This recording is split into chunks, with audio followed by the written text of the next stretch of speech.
I know some of you are on Facebook. I can't see. I can see thumbs up. I need a thumbs up or a yes or a thank you. Yes. Okay, good. Let's do this. We have some cool people we're going to interview. Just pop on periodically in the group here that I think would be awesome. And I would love right now, and we're going to do this a couple times over the next week. I would love if Jeremy, are you there? Yep, I'm here, Dean. Okay, could we unmute Keri Faith? Yeah. Keri, are you with us?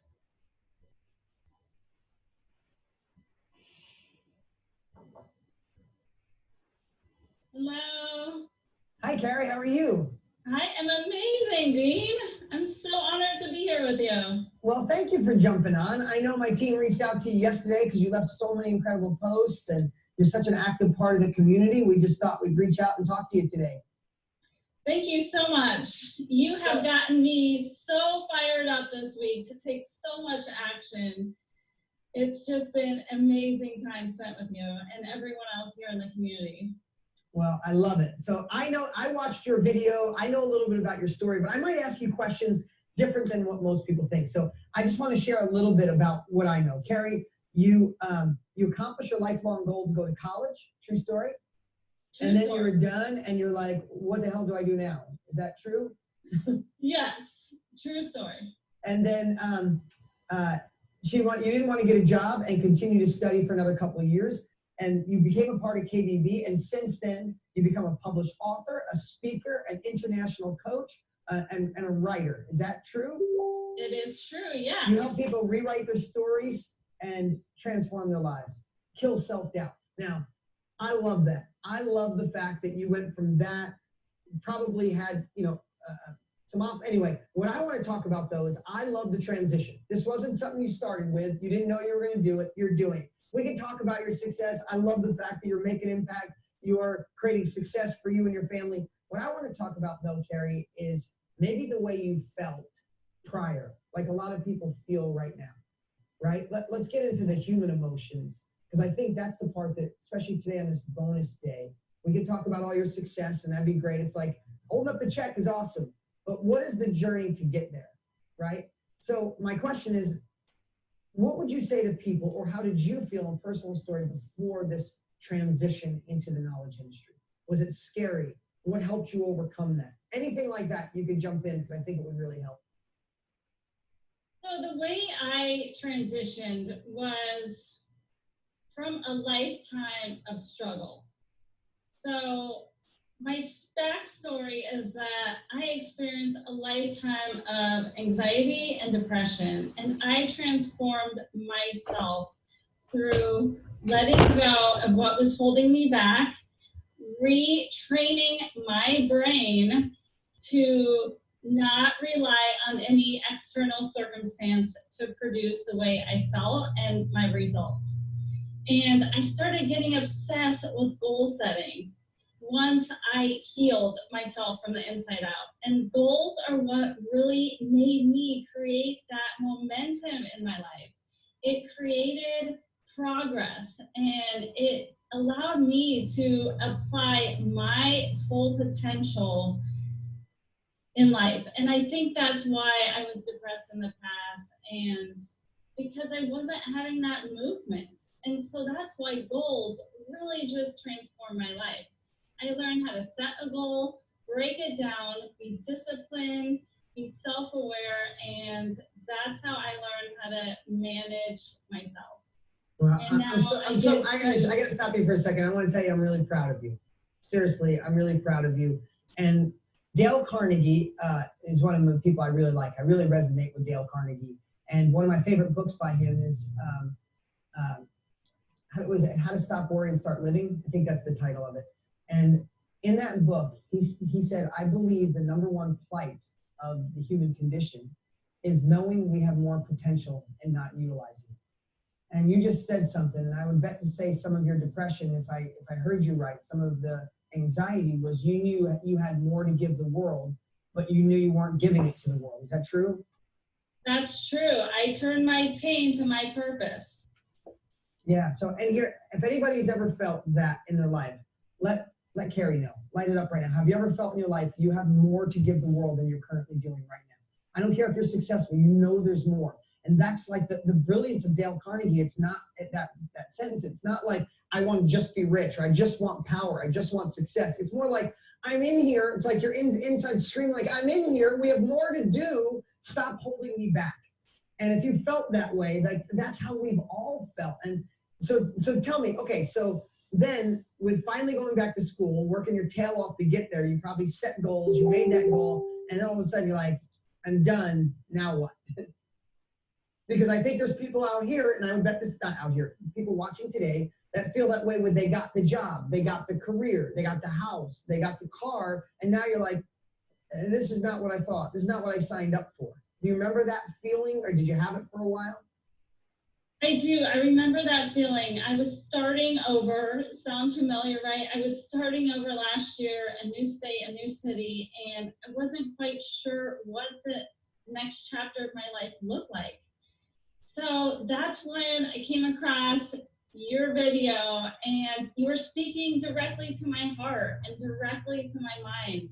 And I knew if I wanted a different result, I needed a different formula to get there. Yeah.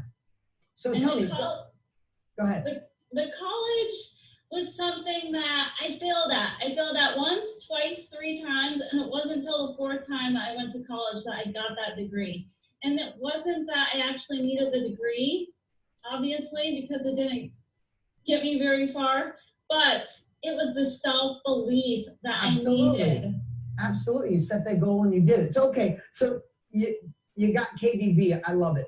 And I know you're an active member, and my team Lainey brags about you. I know you're in there lighting people up on a regular basis. But let me ask you, like, what was the first thing you did? Because there's people here right now going, okay, I relate with Keri. I remember what it was like I know I have more potential.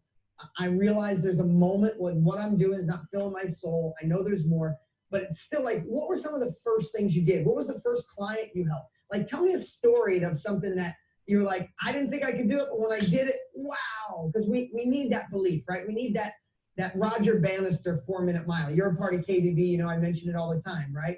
The world said, scientists said you could never run the 4-minute mile. No one ever did it in the history of time. Roger Bannister does it, and then 18 people do it in the next year. Why? Not because we evolved that quick. It just was a belief. People believed you couldn't, and then when they believed you could, they just did it. So I would love to give people a belief, just being transparent, because that's what they need here on a Sunday. So what was a breakthrough or a story that can help that? So one of my first clients I worked with over a month period, and she had texted me within 3 weeks, and she told me, I've done more in this month than I've done in the past 10 years of my life. That is something where it transformed my life, and it transformed her life just by taking action, just by making the plan and having someone there to hold their hand and hold you accountable for that as well.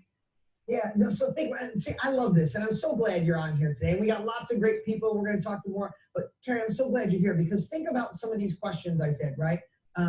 It's like, you probably freaked out at one time, like, who's my avatar? You like, how will you get noticed? I'm sure you thought about that. Like, who's going to notice Keri, right? It said, what if you feel like you have nothing to share? Here's the thing. I'm just going to use your own words. You are someone that used to be depressed, who didn't get your goals done, who was a college flunky 3 times. Who the hell are you to be a coach? Did you tell yourself that at all? Yes. And every time that comes in, all I do is I replace it with something that's better. Right. And now let me just, I say this because I'm so damn proud of you. I mean it.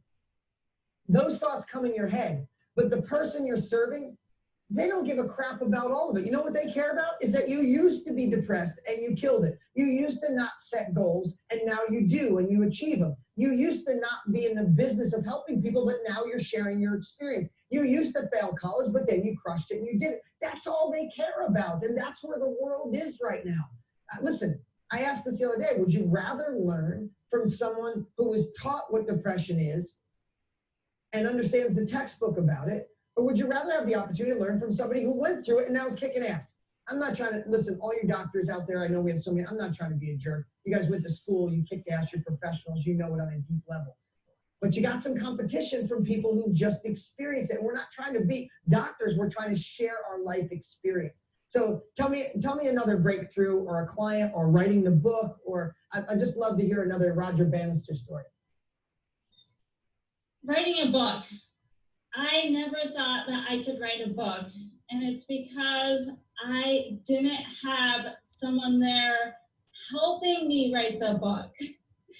Because I knew that in all of our goals and all of our where we want to go, it's not just us that's going to take us there. Someone else is going to be there helping us along the way, whether it be a program, a person, support from your family, different habits, different structure. I use all of these to write my book.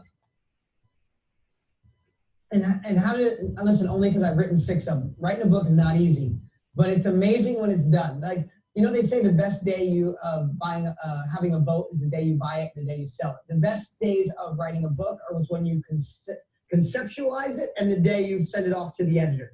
Everything in between is not easy, but it's amazing when it's done. And now you help other people write books. Is that true?